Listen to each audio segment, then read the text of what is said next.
جب اللہ کے نبی صلی اللہ علیہ وسلم خوشی ہے، جب اللہ کے نبی صلی اللہ علیہ وسلم پہ آسانی آئی، اس وقت بھی حکم ہے فسبح بحمد ربک واستغفر۔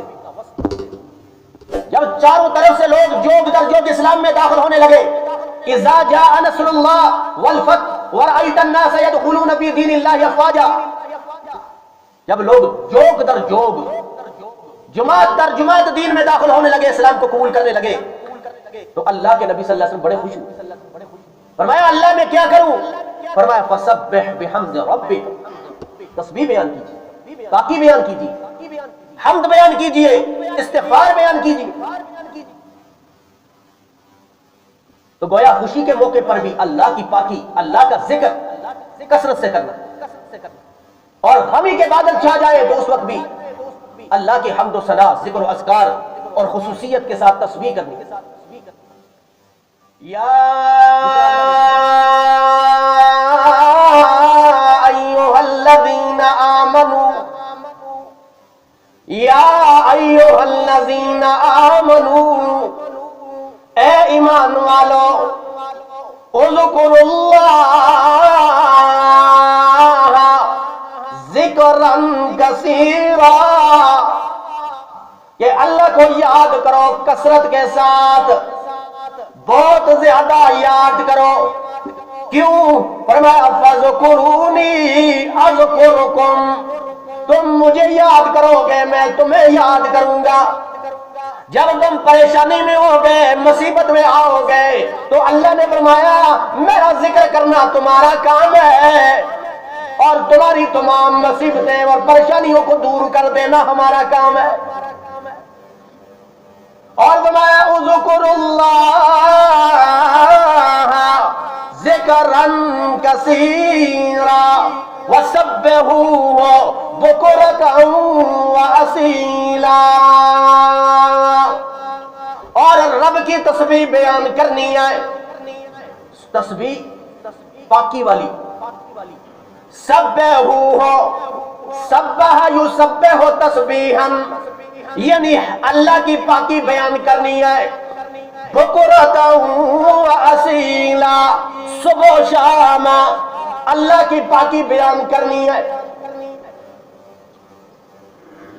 یہ اللہ کا حکم ہے، اور اللہ کے نبی صلی اللہ علیہ وسلم نے فرمایا کہ کلمتان حبیبتان للرحمن، یہ بخاری شریف کی آخری حدیث ہے، آخری حدیث۔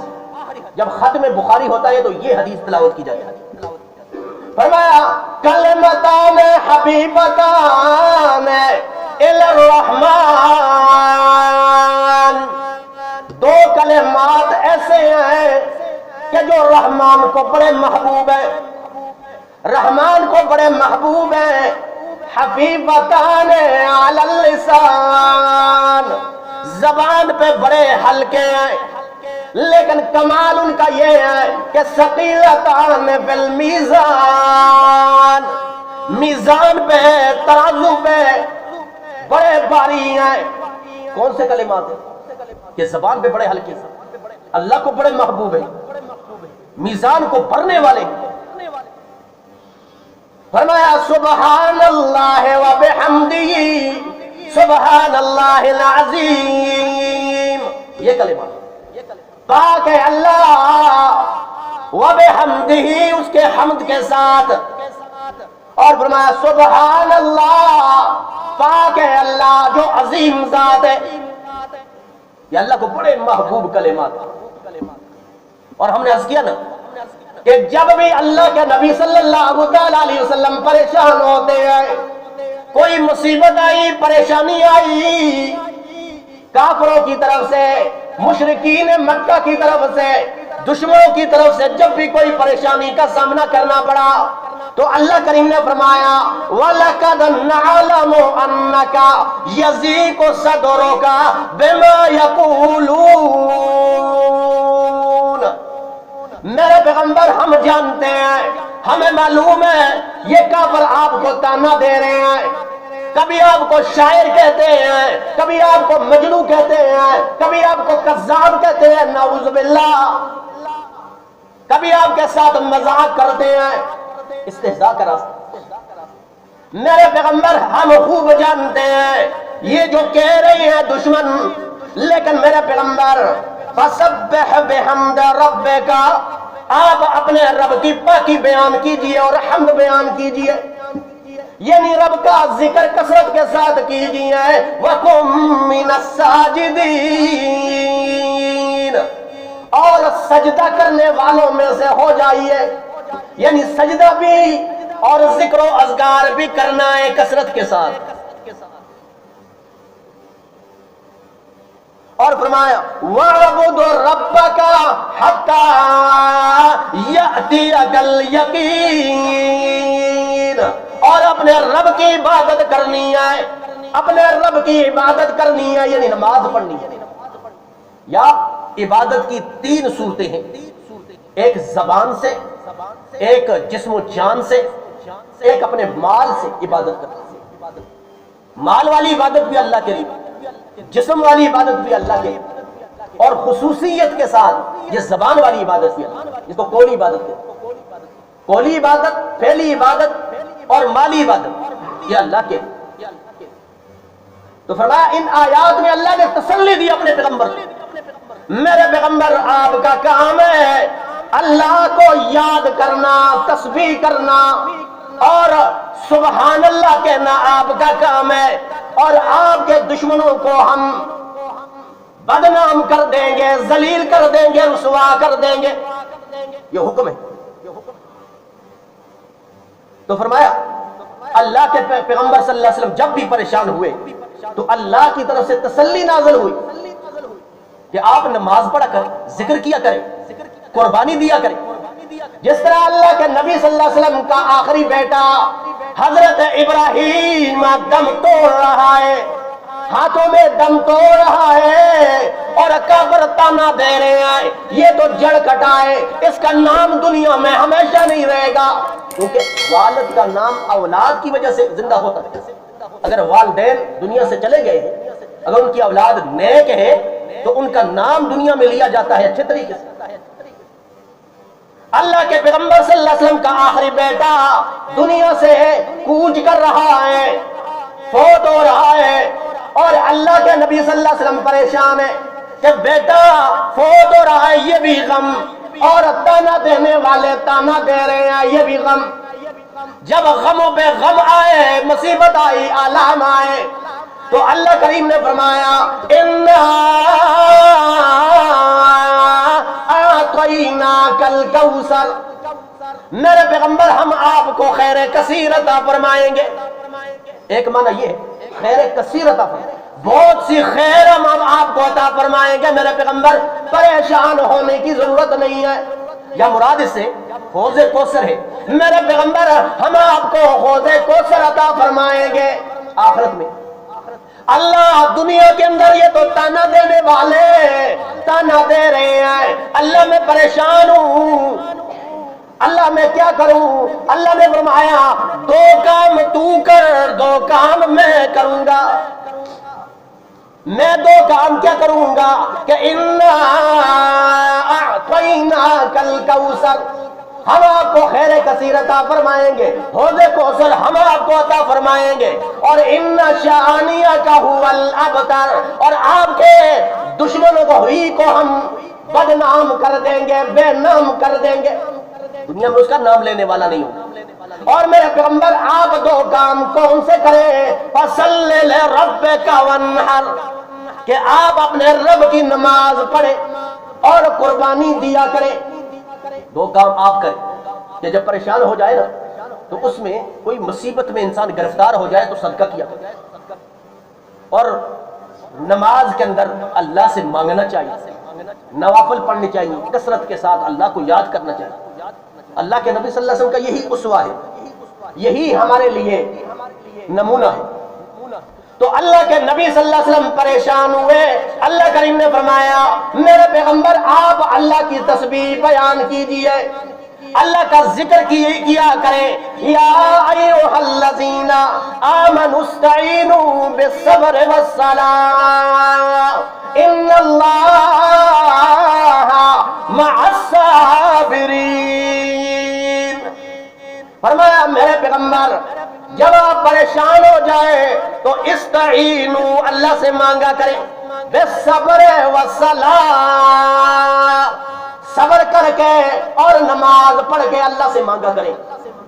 یعنی دو ذریعے، یعنی کہ بے صبری کریں، بے صبری کا مظاہرہ نہیں کرنا چاہیے. اور اللہ کے نبی صلی اللہ علیہ وسلم نے فرمایا الصبر عند الصدمۃ الاولی، کہ صبر قبول ہے، صبر کا اجر اس وقت ملتا ہے کہ جب پہلی دفعہ آپ کو کوئی پریشانی لاحق ہو، بعد میں تو صبر آ جاتا.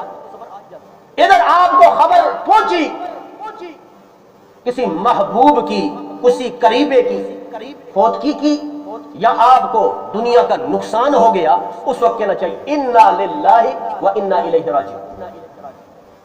اس وقت دل پہ ہاتھ رکھ کے صبر کرنا، اس کا بڑا کمال ہے، بڑا اجر ہے اللہ کے ہاں.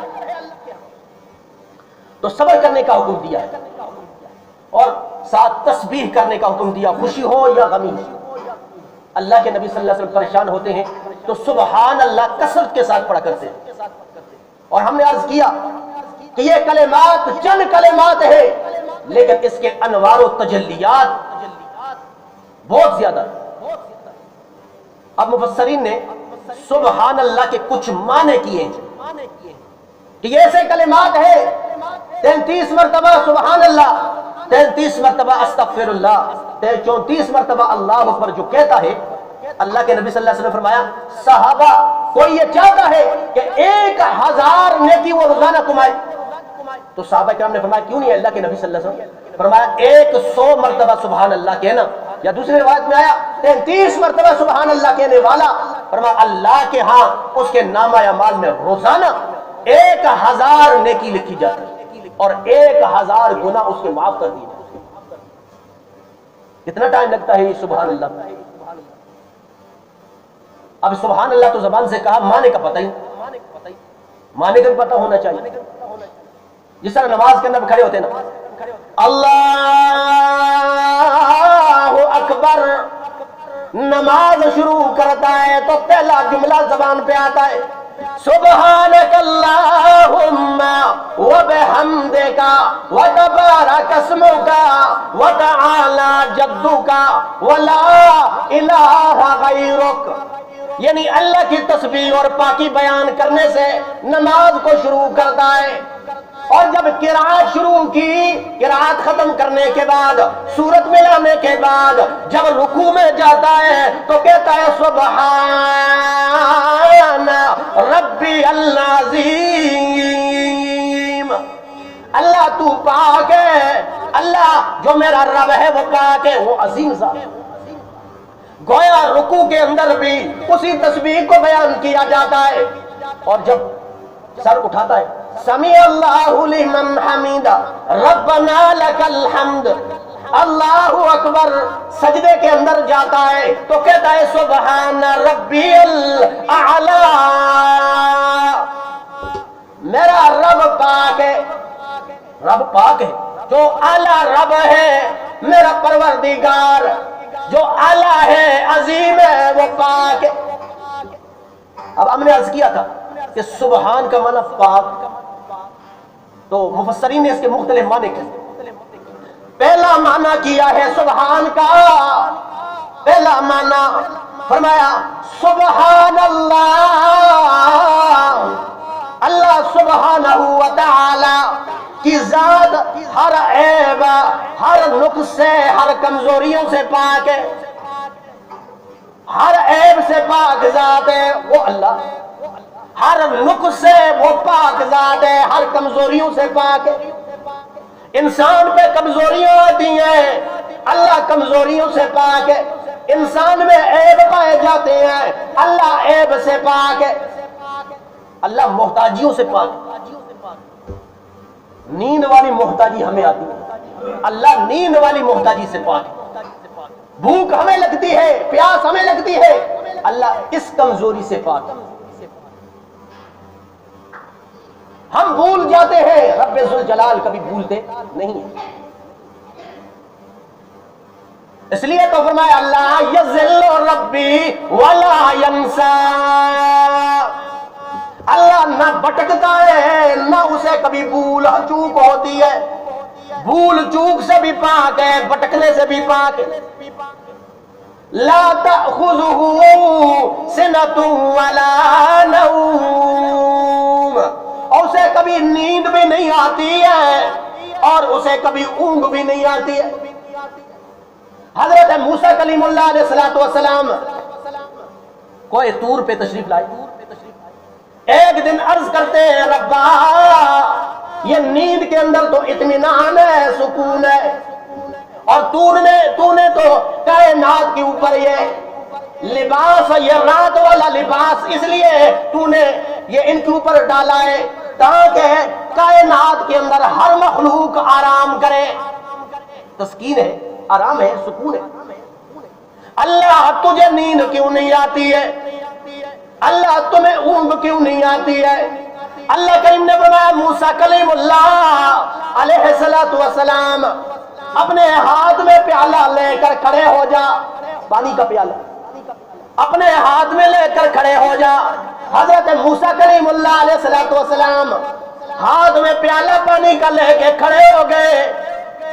ایک دن گزر گیا، دوسرا دن گزر گیا، تیسرا دن آیا تو حضرت موسیٰ کلیم اللہ علیہ السلام کو 2 دن سے کھڑے رہے، نیند نے تنگ کیا، اونگ آئی، ایسے اونگ آئی، پھر جب ہوش آیا ہاتھ سے وہ پیالہ چھلکا، پانی سارا زمین کے اوپر۔ فرمایا میرے موسیٰ کلیم اللہ کیا بات تمہیں سمجھ آئی؟ تمہارے سوال کا جواب مل گیا یا نہیں؟ اللہ کون سا سوال؟ کیونکہ 2 دن کی نیند تھی، جاگے تھے، پتہ ہی نہیں۔ اللہ نے فرمایا میرے موسیٰ کلیم اللہ تو نے سوال کیا تھا کہ ربا تمہیں نیند کیوں نہیں آتی ہے، اونگ کیوں نہیں آتی ہے؟ تمہارے سوال کا جواب مل گیا کہ نیند کی حالت کے اندر، اونگ کی حالت کے اندر تو ایک پیالے کو تھام نہیں سکا، اگر میں نیند میں چلا گیا تو ساری کائنات کو کون تھامے گا؟ رات کی تنہائی میں مجھ سے مانگنے والا کوئی آئے گا تو اس کی پکار کو کون سنے گا؟ یا اندھیروں کے اندر پکارنے والا آئے گا تو اس کی پکار کو کون سنے گا؟ اگر میں سو جاتا تو یونس علیہ السلام کو مچھلی کے پیٹ میں اس کی پکار کو سننے والا کون؟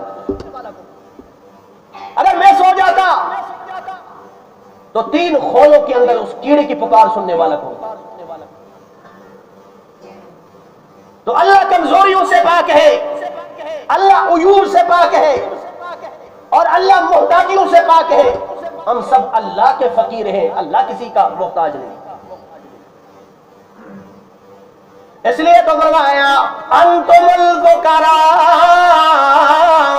الی اللہ واللہ هو الغنی الحمید، تم سارے کے سارے اللہ کے محتاج ہو، اللہ کسی کا محتاج نہیں ہے۔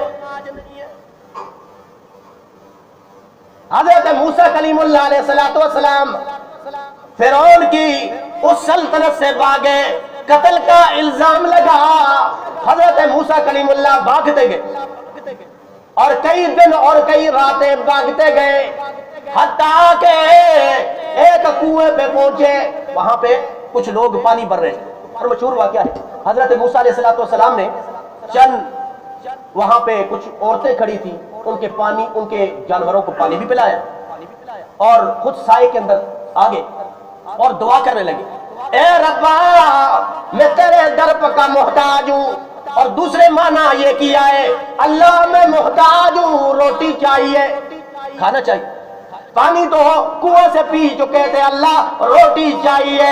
اللہ کریم نے فرمایا میرے موسیٰ کلیم اللہ تو نے روٹی مانگی، میں اللہ کی ذات کی قسم میں روٹی بھی دوں گا، پکانے والی بھی دوں گا۔